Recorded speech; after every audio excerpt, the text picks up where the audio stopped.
My name is Norm Jones, and this is a special edition of Backstage Pass.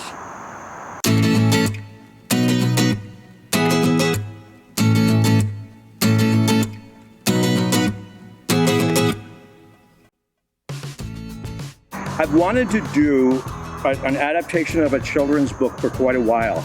A number of years ago now, one of our students, as her senior showcase project, adapted Dr. Seuss' Oh, the Places You'll Go. And we took it to a school in Revere, and it was, I thought, okay, this will be really nice, this will be really fun. We went there, and these kids just were transfixed and transformed. And it was such a beautiful experience that I thought, okay, I want to do this again. But I also want to do something that would be here at Gordon that is both for children and adults and had the same impact. Velveteen Rabbit was something that I had read when I was young and continue to be reminded of. So I read, I think, 5 different versions of it that had been adapted to the stage. None of them were anything I liked at all. They were dumb. There were people wearing rabbit costumes with ears and puppet weird things, and it was just dumb. And it kind of insulted children as well as adults. So I said, okay, forget it. So I'm going to adapt myself. I'll take the book and adapt it myself. So I started doing that a little bit. And in doing research, I came across a review in The Guardian, a London newspaper, of a production of Velveteen Rabbit that had been done a couple years ago. And the review described exactly what I wanted to do with Velveteen Rabbit. Purni Morell was the director of that production. She was in a theater in London, wrote to the theater, and they said, well, she's not here anymore. My wife Jean tracked her down through some cool sleuthing social media thing that I know nothing about, but found her in the Netherlands, and I wrote to her, and by complete serendipity, she wrote back like the next day and said, "Dear Professor Jones, what a lovely email. Thank you very much. It's remarkable that I got this email because I just returned from maternity leave yesterday, and your email was at the top." We started writing back and forth, and after about the 3rd or 4th email, she sent me a copy of the script that she had worked with to adapt the book with a cast of 4 and some original music. And she said, "You're welcome to use this." It was not published. The music was not published by Jason Carr. She was more than just generous with everything.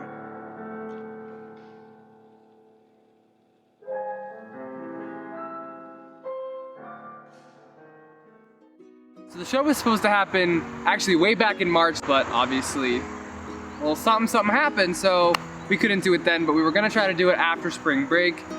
Then that's when stuff really started to happen, and so then we decided to actually push it to this year at the beginning of August. To find out that the show was going to be canceled so close to opening was really disappointing because we'd all worked so hard on it, and it was an unconventional story. You know, it was a child's story that you don't get to see very often, and we had made it something really clever and fun, but at the same time it didn't come to us as a surprise, which was unfortunate. There were so many things that just had its obstacles in its way that it's just the fact that we were able to even get it out at all, absolutely incredible. Theater is so collaborative, and I was desperately proud of everyone. Everyone was working so hard. Jill Rogati, who is priceless as the movement director, couldn't have done it without her. But so she and I had been Zoom collaborating for a while, you know. Ridiculous kind of working to direct something on Zoom, but we were doing that for a while. I am Jill Rogati, and I was the movement director for the Velveteen Rabbit. So movement, or really I think what the industry would call it, is physical theater. A lot of theater up to recently has been very intellectualized, so it's kind of, you know, a lot of people will casually call it head or neck up acting, so you're really just working on what's your face doing to show all of these intentions and emotions that you've carefully planned out ahead of time. And there's nothing wrong with that. I think that can make for a really compelling and dynamic performance. But in real life, we move a lot. So physical theater, I think, is just trying to really emphasize, it's kind of swinging farther on the spectrum and saying, let's approach these things focusing on the physical and seeing how we can tell stories physically.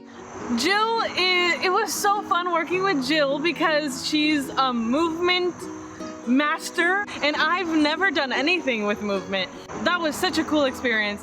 Initially, Norm and I were imagining a little more environment being built with all these blocks that were being used. I was focusing a lot on getting the students to lift the blocks like they were, light as feathers one time for one moment, when in the play there needs to be a little bit of levity. And then all of a sudden these blocks are very heavy and they can only push them. Or we want some speed, and that suddenly we're in a new place, like a new imaginative place. So working on like everybody getting their blocks all together, all down at the same time, boom. Lots of fun transitions. A lot of times in rehearsal, we were just like experimenting and like playing with boxes, playing with sticks. And that part was so cool because at first I was like, oh my God, we're gonna have to like use sticks. Like, how is that gonna work? But I just love how like we all kind of like pitched in our ideas and we created this like imaginative and like playful world, like using sticks and boxes. The restrictions that we had to face once COVID came along shifted mainly how quickly things could be done, I think. I had less flexibility with pacing because there's only so fast that you can go with one person putting a block down where it needs to go and then them leaving before the next one puts their block down so that they're not right next to each other for an extended period of time. They can just kind of doom, doom, doom, doom. This experience was definitely more taxing than I ever expected it to be, not just because the show was physically difficult, but also because of all of the restrictions that ended up coming up because of COVID. Going from being able to have physical contact with the other actors to not having any of that was really tough because, especially for me, I work really physically, I'm a physical actor.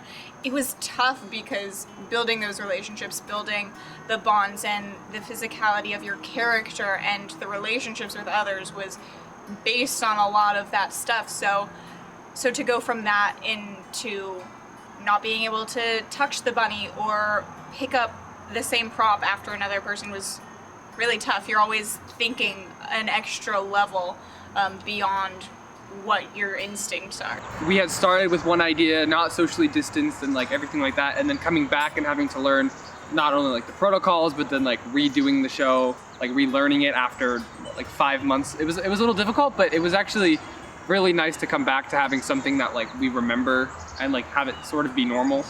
To have so many things to combat, so many trials, so many hurdles to get past and maintain the uplifting attitude and the general happy-go-lucky feeling of the show while working through a lot of tough stuff was really hard.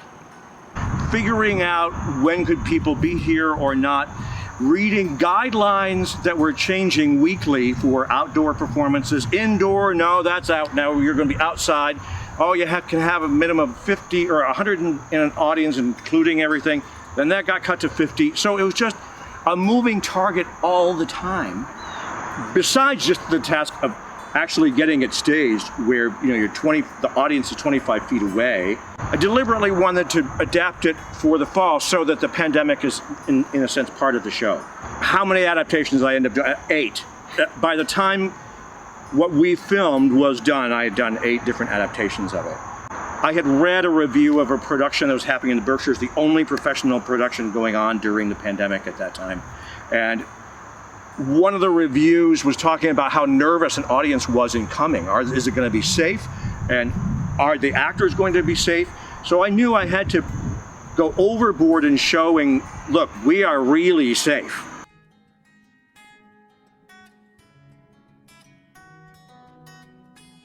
It still meant similar to what it did in the spring, but it became more of a love story in the fall. This love between a boy and a rabbit, and the rabbit gets shabbier and shabbier and shabbier, and the boy loves the rabbit more and more and more. In this production, we played a lot with the idea of the Velveteen Rabbit being like an actual person.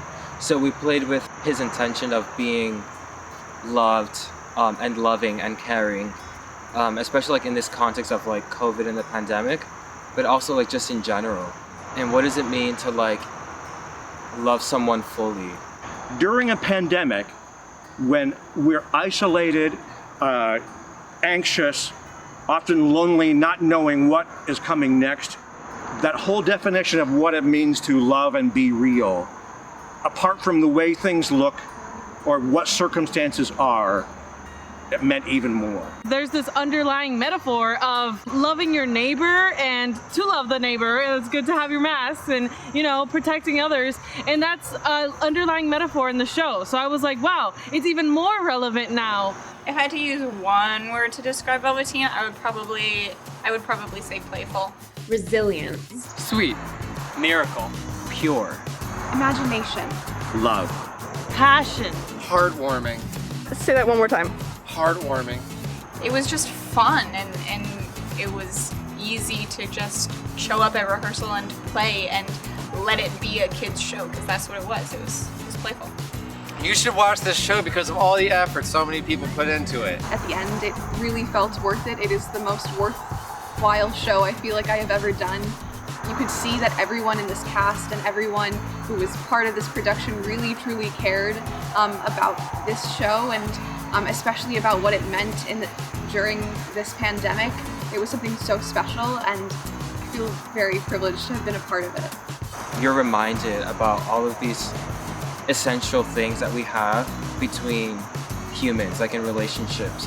And instead of about focusing on the numbers of the pandemic and all of these atrocities that are happening in the world, you can just sit and watch and enjoy what love looks like and what being with other people is like, and how pure life can be at the same time. Like, we were already working incredibly hard before this whole thing kind of went down, but like even then there were just so many points of like the weather interrupting us, and you know, all the guidelines we were, you know, making sure that we were perfectly capable of, and having that not hinder the magic of what was in it, and just overall the message of the play itself is just so much more clearer in this light. And so you need to see it to have closure on this whole situation and how we move forward from it. I feel like it's such a breath of air and relief to watch a little bit of art again, and remember the times before, and yes, getting used to this new normal, but bringing back those elements of art that we missed from before.